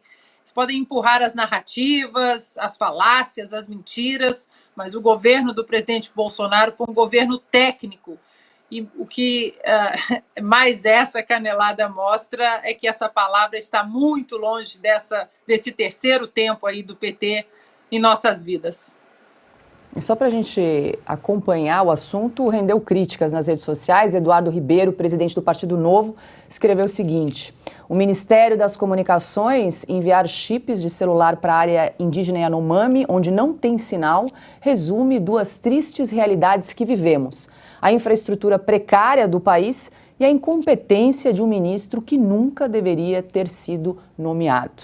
E só para registro, Cris, olha que interessante, o Ministério das Comunicações e os Correios divulgaram uma nota negando que os itens enviados à região sejam desnecessários. Disseram que a localização das equipes assistenciais é dinâmica e suas bases têm a cobertura do serviço. Ele só não... Que tradução, tradução. Só não deu uma estrada aí, porque estrada é só para a família, né? O que mais me surpreende, Paula, colegas e audiência, é que esse governo que está fazendo tanto, mas tanto alarde em cima de desnutrição de Yanomamis, que acontece há décadas, que passou por todos os governos Lula, Dilma, Temer e Bolsonaro sem solução, se não antes até, porque eu tenho entrevistado enfermeiros especializados em saúde indígena, eu tenho entrevistado militares com décadas de trabalho na Amazônia, entrevistei aquele deputado venezuelano que é indígena, falando sobre a desnutrição entre os Yanomami venezuelanos que, fugindo da fome e da polícia do Maduro, vieram para o Brasil atrás de comida. E todos eles dizem que tem décadas esse problema, pois esse governo, fazendo esse alarde em cima de desnutrição de Yanomami, tentando jogar a culpa sobre o governo do presidente Bolsonaro, agora está preocupado em mandar chip para índio. É chip que vai acabar com a desnutrição dos índios, é isso mesmo? Isso me faz lembrar aquela história que foi o presidente Bolsonaro até que descobriu e denunciou, de que a FUNAI queria gastar 50 milhões de reais ensinando índios a mexerem com Bitcoin. O contrato, obviamente, foi cancelado, mas estava sendo negociado. Então, realmente, tem tanto absurdo acontecendo nesses bastidores aí desses órgãos públicos, desses ministérios, que a gente fica até em dúvida se a notícia é real ou se é uma piada tentando colocar a gente numa furada mesmo. Mas eu acho que a melhor comparação que a gente pode fazer agora em relação a essa notícia é com a desnutrição dos Yanomami. O mesmo governo que está tão preocupado em acabar com a desnutrição dos Yanomami, presidente indo para lá, tirando fotinho, só faltou a Janja, né, do lado de índio, dando comidinha na boca de índiozinho desnutrido. Mas esse governo está fazendo de tudo para se fazer parecer, e para o mundo, não é só para o Brasil, para o mundo, como o grande defensor dos coitadinhos dos índios, aqueles mesmos índios que eles querem manter quase como num zoológico humano, né? Isolados da sociedade, não podem ter direito a mexer nas suas próprias terras, mas esses mesmos índios que eles querem salvar, eles vão salvar com chip. Inacreditável mesmo. A gente olha e sempre envolvendo as mesmas figuras, né? E por acaso, né, Augusto? Figuras do Maranhão, o estado do Flávio Dino, esse ministro das Comunicações também é de lá, o estado onde Bolsonaro teve o maior número de 0 votos em cidades, é tudo muito engraçado, que é sempre ali naquela região do país. Ô, Ana, lembrei de você aqui no chat falar o seguinte, chama a Ana Moser para traduzir aí a nota. O governo está bem servido, né, de Dilmas. Agora, não custa lembrarmos também que quando o presidente Bolsonaro encontrou o bilionário Elon Musk para trazer aquele projeto piloto para colocar um satélite exatamente para conectar as escolas e várias comunidades ali na Amazônia, nossa, foi um escarcéu na imprensa, né? Não, porque a Amazônia isso, a Amazônia aquilo. Ou seja, as críticas, impressionante como existe um padrão específico para os últimos 4 anos, né, do governo do presidente Bolsonaro, a imprensa do Mas, todavia, e agora o Mas, todavia, era além da herança bendita que o governo do presidente Jair Bolsonaro deixou, agora parece que não tem absolutamente nada para ser comentado de ruim que está acontecendo nesse governo. E a gente vai repetir muito também, Paula, nos 37 ministérios criados para pendurar todos os cupinchas aí do PT. Agora, 19 horas em ponto, lembrando que estamos ao vivo no canal da Revista Oeste no YouTube, mais de 54 mil pessoas nos acompanhando ao vivo. Muito obrigado pela sua audiência. Aproveite para deixar o seu comentário, o seu like, participar do nosso chat. E quero fazer um convite, mais uma vez, a você que gosta do nosso conteúdo aqui da Revista Oeste. Não esqueça, para assinar é muito simples. É só entrar no site revistaoeste.com/assine ou então apontar a câmera do seu celular para o QR Code que está aparecendo aqui do ladinho da tela. É um passo a passo muito simples, muito rápido para você também se tornar um assinante. Lembrando que nós não aceitamos qualquer tipo de publicidade estatal e é o valor da sua assinatura que ajuda a financiar projetos aqui como o programa Oeste Sem Filtro, Estúdio Oeste, Oestecast, As Liberais e todo o nosso time de jornalistas. Toda sexta-feira um conteúdo exclusivo é publicado no site da Revista Oeste. A gente convida você que gosta do nosso conteúdo a também se tornar um assinante, fazer parte da nossa comunidade. Queria aproveitar e enfatizar isso aí que você está dizendo, Paula, muito bem lembrado. Nós podemos aqui tratar de todos os assuntos, sobretudo dos assuntos ignorados deliberadamente pela imprensa velha, graças a vocês que assinam a revista. É importante dizer, nós dependemos, a nossa independência é garantida exclusivamente por vocês, assinantes. Então, assinem mais. Os que ainda não assinaram, assinem a Revista Oeste. Você vai ter acesso à verdade, coisa que nenhum jornal hoje da imprensa velha pode prometer, né?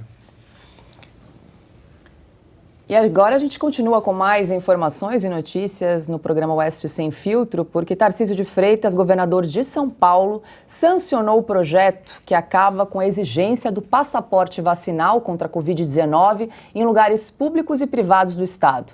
A exceção é para profissionais da saúde. Tarcísio também vetou o trecho que previa punição para os estabelecimentos que descumprirem a medida. A decisão foi prometida durante campanha e vai contra os planos do governo federal de ampliar a cobertura vacinal. E aí, Silvio, decisão acertada do governador de São Paulo, Tarcísio de Freitas? Já era hora, né, Paula? Por mim já teria sido, enfim, o governador já teria editado isso no primeiro dia de mandato, porque essa carteirinha de anti-Covid, carteirinha da vacina, passaporte sanitário, olha, não sei, pode ter vários nomes.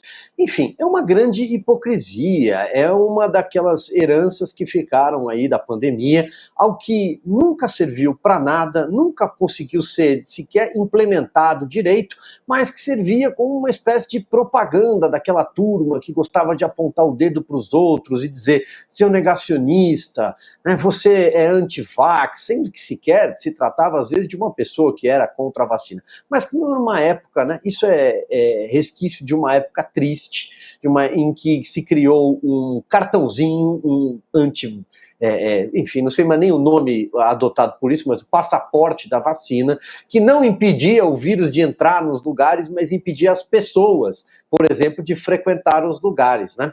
Então, acertada a decisão dele. E, aliás, né, Paula, vem aí o carnaval, blocos de rua em São Paulo, no Rio, Salvador, Recife, já começou o carnaval em algumas cidades no Nordeste, no final de semana teve blocos e mais blocos no Rio de Janeiro, enfim, vem aí uma grande festa. Não é preciso usar máscaras mais nessas festas, mas, por exemplo, pegar avião ainda é necessário usar máscaras. O próprio Conselho Federal de Medicina emitiu uma nota nessa semana dizendo que é ineficaz, absolutamente ineficaz o uso de máscaras contra a Covid, né, contra o vírus. Enfim, é algo que já era para ter passado. Ainda bem que o governador acertou. Diga lá, Ana. Eu só queria ler aqui rapidamente, Paula, porque eu acho pertinente 3 tweets que a deputada Janaína Pascoal ela respondeu ao Tarcísio, ao governador Tarcísio, quando ele tuitou que havia sancionado o fim da obrigatoriedade do comprovante de vacina da Covid, porque eu considero as perguntas da Janaína Pascoal muito pertinentes. Ela pergunta em 3 tweets: governador, tenho uma dúvida objetiva. As escolas seguirão denunciando as mães que se negam a dar as inúmeras doses de reforço aos seus filhos? Peço perdão por minha ignorância, mas precisarei explicar na tribuna os impactos reais de sua decisão. Aí ela continua. Tenho uma outra dúvida, também objetiva. As sindicâncias e processos administrativos instaurados contra policiais e professores por falta de vacinação ou doses de reforço, serão imediatamente encerrados? E complementa: governador, tenho uma outra dúvida bastante objetiva frente ao diário de hoje, né, sobre o governador ter sancionado o fim da obrigatoriedade. Os estudantes aprovados na USP, na Unesp e na Unicamp poderão fazer suas matrículas? Essas perguntas, elas são bem pertinentes e vão exatamente aí com o que o governador sancionou hoje, porque são perguntas pertinentes. O que vai acontecer diante de quem foi perseguido por não seguir a obrigatoriedade dessa vacinação? E aí, Augusto, eu lembro de um experimento interessante aí entre uma onda e outra, que foram curioso, né, que foram os cruzeiros marítimos, em que os passageiros eram obrigados a apresentar comprovante de vacinação, teste de PCR para poder embarcar no navio. E depois tiveram todos que voltar com surto. Exatamente. 100% de vacinados, 100% testados, tiveram que voltar por conta de surto de Covid-19. Olha, o governador de São Paulo, Tarcísio, está mostrando que a vida voltou ao normal. Não há nada de novo normal, como previram os cientistas, né, que torciam pelo vírus chinês e que perderam emprego, não estão nem escrevendo mais, né? Tinha aquele Átila Yamarino lá, sumiu. Depois de matar meio planeta, ele sumiu. Agora é o seguinte, acabou a vacina, acabou a pandemia, sabe? A vida está normal. Eu, quando vejo ainda esse espetáculo das máscaras, até recentemente usadas pelo PT em reuniões, vejo no avião, parece que eu estou num objeto voador não identificado, coisa de outro planeta. Porque no avião tem o cinismo, né? Primeiro você tem que botar a máscara, Tem que botar máscara, é um perigo. Aí, como eles reduzem espaço para tudo, para ganhar dinheiro, você vai como se estivesse dançando de rosto colado, homem ou mulher, aí com quem estiver ao seu lado. Você vai colado, assim, quer dizer, é uma piada. Vamos parar com essa palhaçada. O que deveriam fazer as empresas aéreas é aumentar um pouco o espaço, né? Porque senão, ou então, as novas gerações, ao contrário do que aparenta, elas estão diminuindo. Né? Nos aviões elas estão aqui diminuindo, até que consigam caber naquele espaço. Em vez disso, eles ficam, a máscara, por favor, proteção facial. Proteção contra o quê? Essa vacina agora é para quem quiser tomar, porque entra no pacote das vacinas outras que são distribuídas há muito tempo. Quem quiser tome, quem não quiser não tome, ponto final. Acabou. Infelizmente, para o jornalismo aí de necrotério, acabou a pandemia. É isso aí. Agora 19h09. O ministro da Fazenda, Fernando Haddad, passou por uma situação constrangedora em um evento do BTG Pactual em São Paulo. O executivo Rogério Xavier, fundador de uma gestora de fundos, foi um dos palestrantes. Ele disse que ninguém acredita no plano fiscal apresentado pelo governo. Haddad acompanhava das primeiras fileiras do auditório. Veja o vídeo. Não é a meta de inflação. Mas as pessoas não têm coragem de chegar para o ministro e dizer, ó, ministro, o seu plano não é o plano que a gente gostaria de ter e que vai gerar com que a gente tenha credibilidade na política fiscal. E aí, Cris, ninguém teve coragem, mas o Rogério Xavier falou, né? Falou, mas parece que o Haddad não ouve, né? Parece que ele finge que os recados que estão chegando aí desde que ele assumiu não devem ser considerados. Chamou o pessoal do mercado financeiro dos meninos que passam o dia na frente do computador dando ordens de compra e venda. Quer dizer, é um deboche com todo um sistema que está envolvido na economia e que depende das decisões desse ministério. Não só um deboche, como uma revelação do que a gente já sabia, que é um despreparo total para a pasta, né? E pensar que essa é a principal pasta do governo e que os brasileiros, em tese, escolheram trocar Paulo Guedes por Fernando Haddad. É de doer, viu? Eu queria fazer um comentáriozinho breve ainda sobre a questão do chip dos índios, que eu vi um comentário aqui no chat que merece, é divertido aqui, desculpe desviar o assunto e voltar, mas a Ana Lu falando, o chip que foi enviado para os índios é para que eles possam pedir comida pelo iFood. E aí, Ana?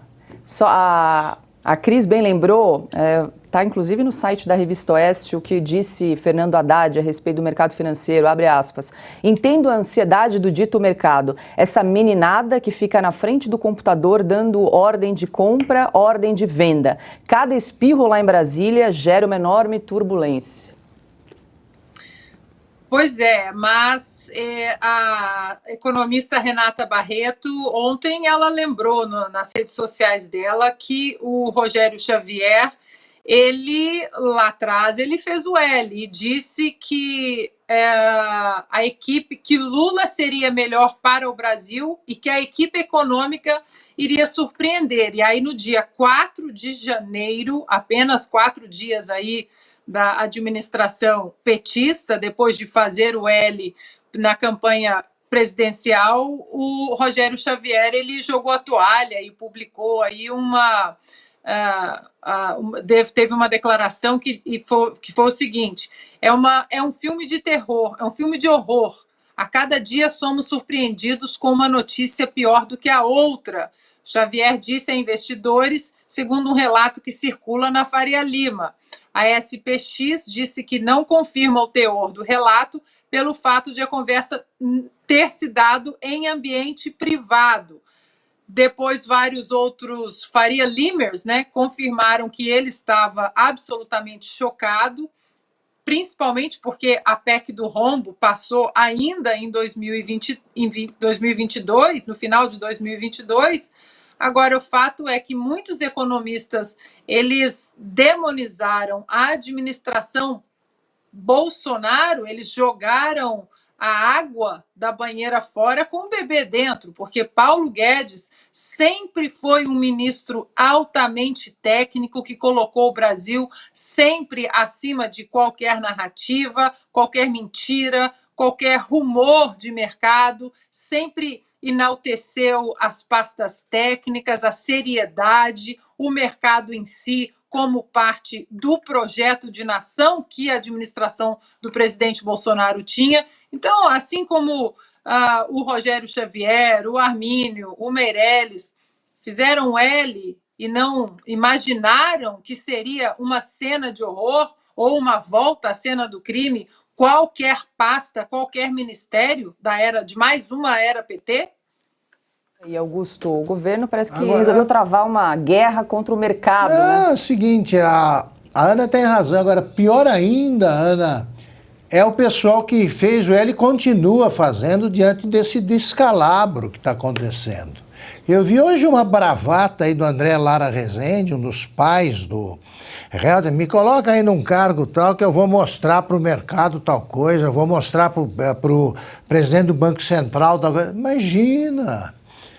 Fica quieto, participou de um grande momento da economia brasileira, da política econômica brasileira, que foi a criação do real. Não estrague de vez aí a biografia, se já não estragou. Alguém como André Lara Rezende. Agora, quanto ao Haddad e com a assessoria do Lula e essa equipe que eles têm, de onde menos se espera é que não vem nada mesmo. O Haddad ainda não montou nada. Ele não sabe qual é a política econômica. Nem saberá. Nem saberá. Ele não entende disso. Quando ele era ministro da Educação, o Brasil esquece muito rápido. Ele não conseguia organizar o Enem. Ele conseguiu desorganizar a prefeitura de São Paulo, ele não se reelegeu. Perdeu as outras eleições porque quem conhece o Haddad não vota nele. Então põe aí no comando da política econômica, ele faz o que ele sabe e vai fazer a economia. Nada. E vai piorar. Porque ele obedece ao Lula. O Lula, ele se salvou no primeiro mandato dele porque ele seguiu bonitinho ali a política do que ele chamava de o pai da herança maldita. Agora está querendo fazer diferente porque sabe que nós teremos um ano muito ruim, por culpa do governo. Por culpa do governo. Não adianta culpar o antecessor, não, que já não cola mais. Agora, o Lula, ele precisa encontrar culpados. E o Haddad está ouvindo só o começo das coisas que ele vai ouvir quando o pessoal à medida em que avançar, o que não é uma política econômica, porque não existe. São medidas ali que eles vão tomando passo a passo, à medida que surge a oportunidade, e vão errar, já estão no caminho errado. Não tem como desviar para o lado certo, porque o Lula está seguindo agora o PT puro, e ouvindo a Janja, claro. E o deputado federal Alexandre Ramagem, ex-chefe da Agência Nacional de Inteligência, recorreu à Justiça para barrar a nomeação de Aloysio Mercadante para o cargo de presidente do BNDES. Ramagem alega que a indicação de Mercadante fere a lei das estatais, que diz ser proibida a nomeação de quem tenha desempenhado atividades partidárias relevantes nos últimos 36 meses. Mercadante foi coordenador da campanha de Lula.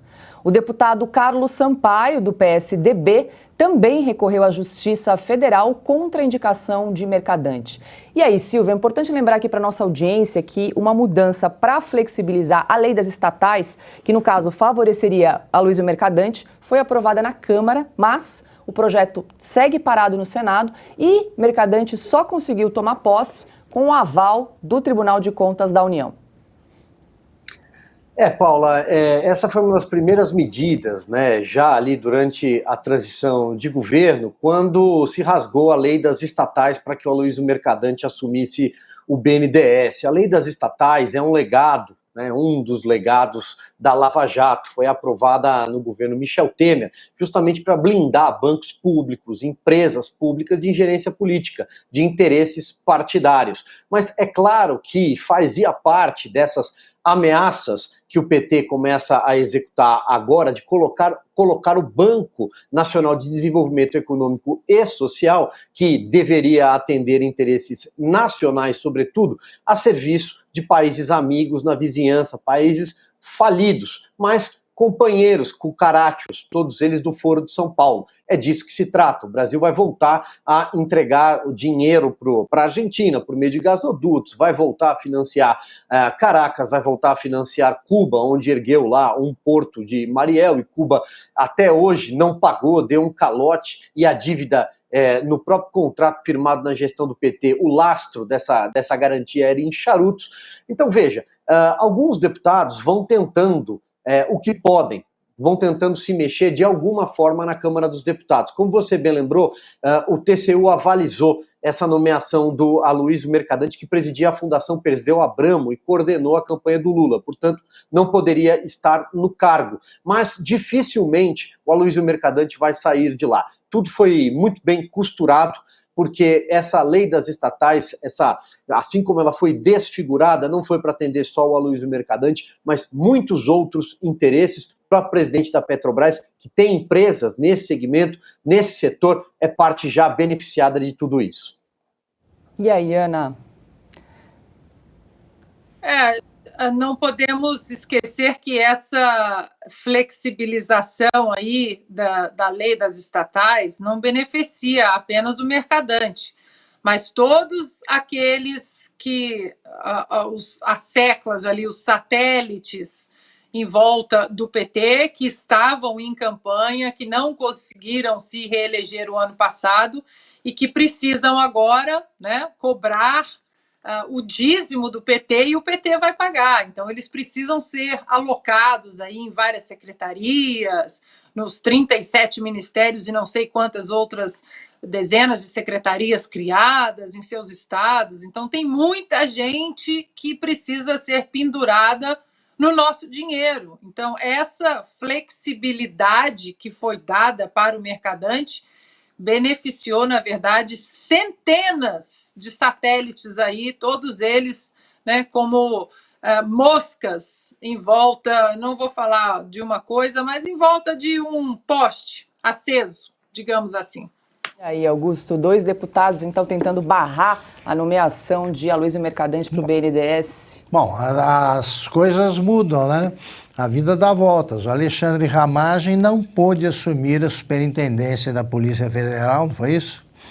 Por decisão do Supremo, no caso representado pelo Alexandre de Moraes, quando foi indicado pelo presidente Bolsonaro.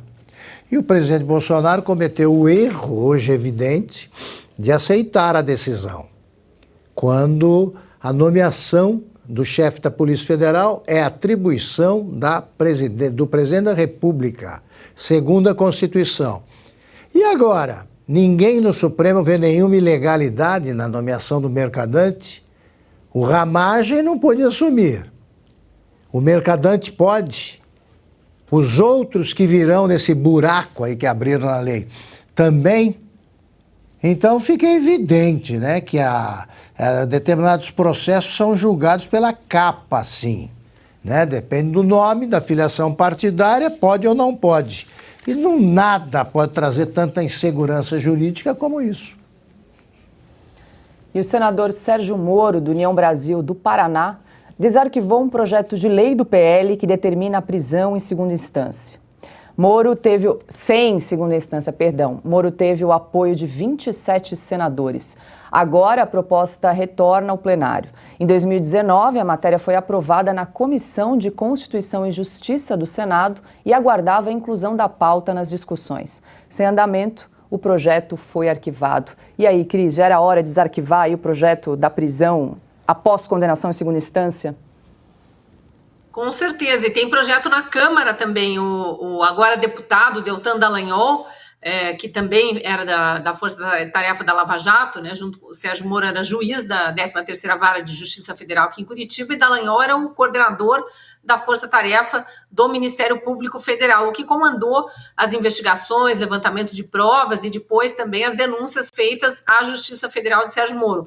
Pois lá na Câmara, o Deltan Dallagnol, o deputado, já entrou com pedido de instalação de uma comissão especial para análise da PEC, que estava também arquivada lá, mas já tinha passado por um início de tramitação anos atrás. A gente sabe que na gestão Maia, Rodrigo Maia e depois Arthur Lira, isso não foi para frente, mas que muitos deputados da legislatura passada, e principalmente os novos deputados, têm isso desde a campanha, que seria uma promessa de campanha para os eleitores colocar isso para valer. O que dizem é que no Senado é um projeto de lei, embora aparentemente esteja andando mais rápido, porque lá na Câmara precisaria instalar uma comissão especial ainda para começar a rever a PEC, mas no Senado não é PEC, então poderia haver uma negativa ali, uma reprovação do projeto. Muitos acham que tem que ser uma proposta de emenda à Constituição para não correr o risco depois daquelas manobras que a gente bem conhece, né, de voltarem atrás,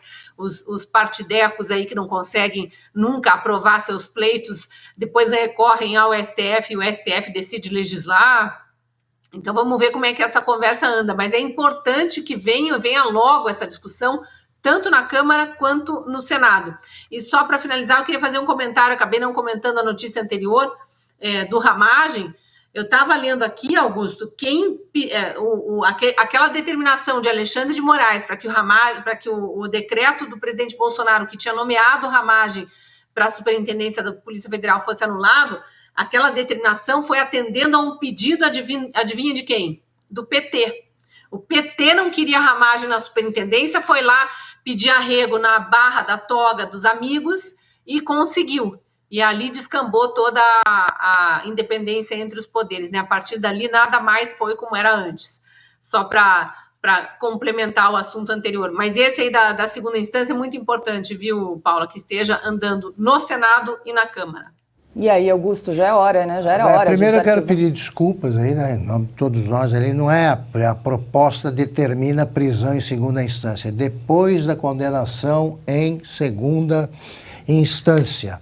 É evidente que tem que ser assim. Tem que ser assim. Sigam o cinema. Tá aí o filme, qualquer filme americano mostra como é que se faz.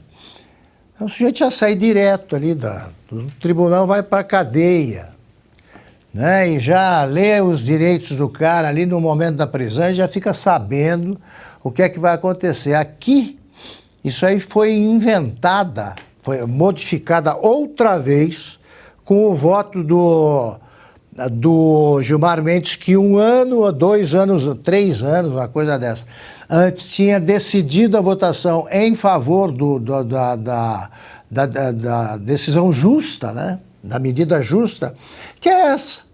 Condenou em segunda instância, pode sim começar a cumprir a pena, porque a terceira e a quarta instâncias não julgam o mérito.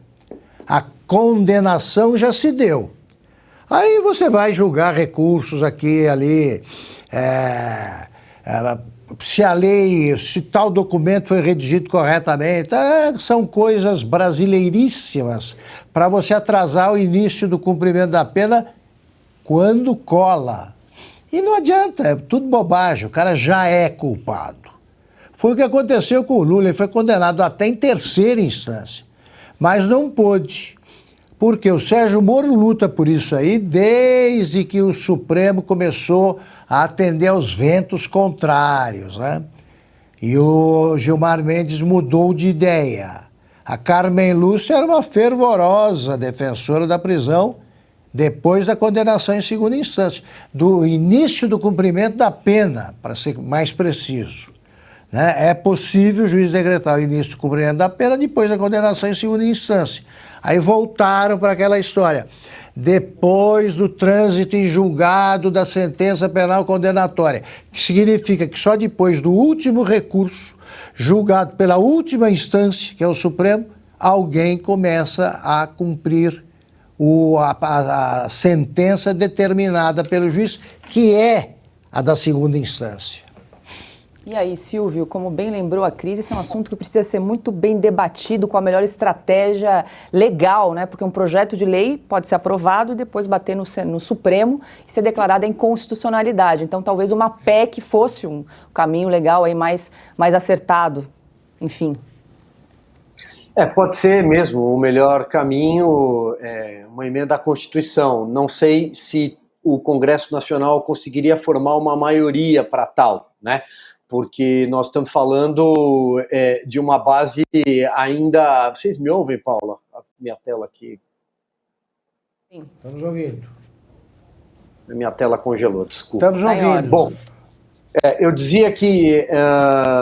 Bom, não sei se o Congresso Nacional tem votos hoje para aprovar uma PEC que necessita de quórum altamente qualificado, de 3/5 das casas, né, da Câmara e do Senado, em 2 votações, porque é um tema que atinge muitos políticos, alguns com mandato, são enrolados com a Justiça, mandato atualmente na Câmara e no Senado, ou então eles são apadrinhados por algum enrolado ou são padrinhos de outro enrolado. Não é um tema popular, tanto que foi engavetado quando saiu da CCJ, salvo engano, em 2019, ou então o presidente era o Davi Alcolumbre, o presidente do Senado naquele ano. Então, é difícil avançar, mas é uma pauta dos lavajatistas, sim. É uma pauta do Sérgio Moro, é uma pauta do Deltan Dallagnol, e uma pauta que qualquer pesquisa feita na rua, com qualquer cidadão, com certeza teria 100% de aprovação, porque o brasileiro sabe muito bem quem se beneficiou, quem foi o maior beneficiado dessa decisão. E assim, quer comentar, Ana? Paula, diga lá. Eu quero, rapidamente. É porque para mostrar como o Brasil não é para amadores, né? Se estamos falando aí da prisão após segunda instância, né? O Augusto trouxe aí a sentença penal condenatória. Se nós temos hoje um presidente que foi condenado em 3 instâncias, o que está acontecendo com as pessoas presas por causa do 8 de janeiro? Elas já têm uma pena determinada? Elas já foram condenadas? Quem está de tornozeleira eletrônica, elas passaram por todo o processo? Elas tiveram uma pena concluída, um julgamento concluído? O Brasil não é para amadores, Paula. Tem razão, porque é muito bem lembrado. Vamos bater nessa tecla aí para... Aqui já a gente se aproximando do fim do programa. Eles não tiveram sentença nenhuma, os presos de Brasília. Não foram julgados e já estão cumprindo pena. Como é que pode a corte que votou essa lei equivocadamente, para ser gentil, né? Só depois do trânsito em julgado, bota a tornozeleira eletrônica até nas pessoas que foram soltas já, sem terem cometido crime algum. Então não dá, o Supremo precisa se entender e depois se entender com o Brasil, né? O Brasil que presta. E assim termina aqui mais uma edição do programa Oeste Sem Filtro. Muito obrigada pela sua companhia. Começo me despedindo de Cristina Grêmio. Muito obrigada pela sua participação, companhia aqui na noite de hoje, Cris. Eu é que agradeço, Paulo, pela companhia, pelos aprendizados, pela diversão, né? Foi muito bom lembrar a história da Lilian Ramos no Carnaval de 94, por mais trágico que isso tenha sido para o país. Boa noite, Silvio, Ana Paula, Augusto e a nossa audiência. Boa noite, Ana Paula Henkel. Boa noite, nossa querida chefe, Paula Leal. Cris, muito bom ter você aqui com a gente. Craque, Silvio Navarro. Meu mestre, Augusto Nunes. Muito bom mais um dia com vocês. E para a nossa audiência, boa noite e até amanhã. Bom descanso. Boa noite também, Silvio Navarro, ele que comanda o site da Revista Oeste. Lá você encontra as principais notícias do Brasil e do mundo, 24/7, revistaoeste.com. Boa noite, Silvio. Boa noite, Paula. Boa noite, queridas Ana Paula Henkel, craque, e Cris Grêmio, minha parceira também de Estúdio Oeste, mestre Augusto Nunes. Boa noite a você que nos acompanha todas as tardes aqui na Revista Oeste. Boa noite, Augusto Nunes. Boa noite, Paula, nossa chefe, meu irmão Silvio, minha parceira, grande parceira Ana, minha querida Cris, e boa noite a você que nos acompanhou até aqui. E lembre-se de fazer a inscrição no nosso canal, deixar o seu comentário, o seu like e não perca logo mais às 8h30 da noite o programa Oestcast. O convidado de hoje é Grant Lindell, diretor da plataforma Rumble no Brasil. E se você gosta do nosso conteúdo, pessoal, mais uma vez a gente lembra você, assine a Revista Oeste. Toda semana uma nova edição é publicada com artigos exclusivos e assuntos que você só encontra por aqui. Uma boa noite e até amanhã.